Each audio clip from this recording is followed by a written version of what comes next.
কাজী আবু বকর ইবনুল আরবি বলছেন, হুরমাতুন নবী সাল্লাল্লাহু আলাইহি ওয়াসাল্লাম কা হুরমাতিহি হাইয়ান ওয়া কালামুহুল মা'সুর বা'দা মাউতিহি ফির রুকআতি মিসাল কালামিহিল মাসমুম মিন লাফজিহি ফাইজা কুরিয়া কালামুহু ওয়াজাবা আলা কুল্লি হাদিরিন আল্লাহ ইয়ারফা সাওতাহু আলাইহি ওয়া লা ইয়ারিদু আনহু।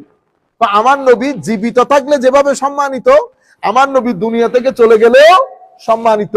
আমার নবী কথা বলার সময় যেমন চুপ থাকবেন জিন্দেগি হীন হায়াতের মধ্যে, আমার নবী দুনিয়া থেকে পর্দা করার পরে আমার নবীর হাদিস যখন বলা হবে তখনও চুপ থাকতে হবে। কেন? আমার নবীর ইজ্জতের খাতিরে, আমার নবীর সম্মানের খাতিরে। মুহাদ্দিসিনে কেরাম, মুফাসসিরিনে কেরাম কোন জিনিস আমাদেরকে শিক্ষা দিয়ে গেছেন। আর তাফসীরুল কোরআন মাহফিলের মধ্যে বসে হাসি ঠাট্টা করেন, নায়ক নায়িকার নাম নেন, জিন্দেগিতে শুনি নাই।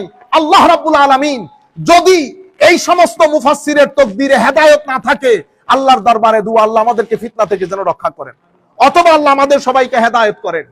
আমি আপনাদেরকে বলবো, সাধারণ মানুষ যারা দূর দূরান্ত থেকে শুনবেন, আপনারা যখন বক্তা রেডি করবেন, দাওয়াত করবেন, আল্লাহর ওয়াস্তে হাসি মজাক ঠাট্টাখারি যারা শুধুমাত্র ভাইরাল হওয়ার জন্য, মানুষ বেশি আনার জন্য, এগুলো আপনি কোনো সওয়াব পাবেন না, কোনো সওয়াব পাবেন না। আপনাদেরকে বলবো, ভালো ভালো মুফাসসির আমাদের সব ঘরানার মধ্যে আছে, বড় বড় আলিম সব ঘরানার মধ্যে আছে।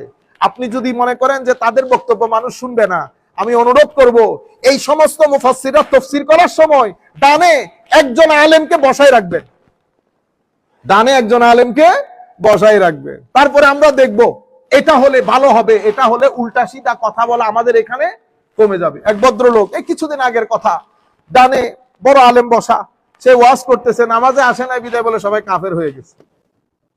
তো এখন ওই আলেম যদি না থাকতো কি হতো? সে তো বলে চলে যেত। আল্লাহর মেহেরবানি যে আলেম ছিলেন, এখন বাইরে স্টেজ থেকে তোমারে কে বলছে স্টেজে আসতে?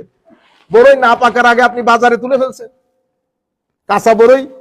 আপনি বুঝতে পেরেছেন? তো বড় আলেম থাকবে সুবিধা। আমি বলবো যারা হাদিরিন আছেন, যারা শুনতেছেন, আপনারা দয়া করে বড় আলেমকে দাওয়াত করে ডান পাশে বসাই রাখবেন। ওয়াইজা কুরিয়াল কোরআন, দেখছেন উলামায়ে কেরাম কি বলে, ফাসতামিউ লাহু আনসিতু ওয়া কালামুহু সাল্লাল্লাহু আলাইহি ওয়াসাল্লাম মিনাল ওয়াহী। কোরআনে পাকের মধ্যে আল্লাহ বলেছেন কোরআন পড়লে চুপ থাকতে বলেছেন। তো কোরআন যেমন ওহী, আমার নবীর হাদিসও ওহী। স্ট্যাটাসের দিক থেকে টেকনিক্যাল ভাবে কিছুটা ফারাক থাকলেও কোরআন পড়ার সময় যেমন চুপ থাকবেন, আমার নবীর হাদিস পড়ার সময়ও কি থাকবেন? চুপ থাকবেন। কেন? কারণ এটার মধ্যে কি আছে? ইজ্জত, তাওকীর আছে।